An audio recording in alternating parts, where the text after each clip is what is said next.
One concept that I've heard you say was completely misinterpreted was that of the lockdown, which has been a huge keyword. Everybody was talking about the lockdown, and you say we all got it wrong. How? So originally, the word lockdown was used for travel restrictions in China. What they did is they stopped travel from Wuhan to other parts of the country. So most of China, I mean, they shut down whatever 40 million people, but look at all of China, it's a billion something people. And in most of China, there was either very few cases, so there was like 4 weeks of actual transmission, or none, basically. Like Beijing had almost none. And so why did they do that? And the answer is if the disease never gets someplace, then you don't have to deal with it the same way, right? You just have a little bit to do rather than a lot.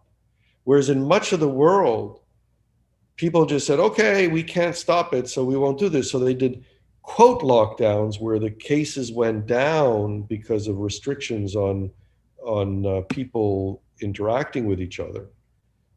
But they didn't prevent it from going from one place to the other. The second thing that they missed was also important. In the US, people said, hey, we did a lockdown, so it's going to follow the same trajectory. We're going to end up where China ended up.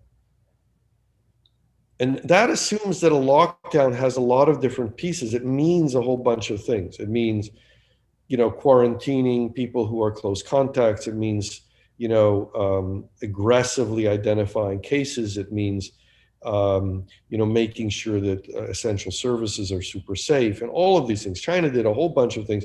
And as soon as they did okay in starting to get the cases going down, they didn't say, okay, we're done.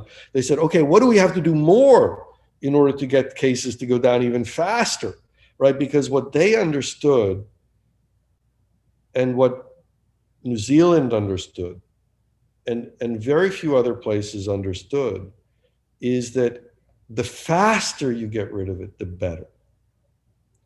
The more you can refine the ways you get rid of the disease and stop transmission, the shorter time, the fewer people are sick, the smaller the economic impacts, the less it affects our freedom. All of those things have been studied ad nauseum since the beginning of this outbreak. And the bottom line is the best thing you can do is to get rid of it fast. Yes, well, Italy was actually, it was the first European country to be hit. I'm Italian, though I was in New York in March 2020. And speaking to my friends and family in Italy, they were ordered to stay at home, not leave the house unless you need groceries and only one person can go. So who misunderstood lockdown first? Like policymakers, not just the people. Absolutely. I'm not talking about the people. I'm talking about scientists and policymakers and everybody. And it's called lockdown. It's not called stop travel orders. Lockdown gives this idea of shut things down, That's right. stores closed. And as an example, if I understand correctly, I mean, the Italian lockdown was one of the slowest declines of cases 4 months later, right? In China, it was done within 6 weeks, basically.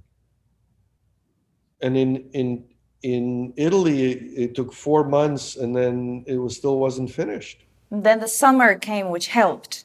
And then they opened up, so it went up again. But why did it take so long? And one of the answers is that they didn't isolate people away from home. So they allowed a lot of transmission within families. And that's terrible. So people have this feeling, right? You don't want to take people away from their families. But if you're sick, you don't want to infect your family.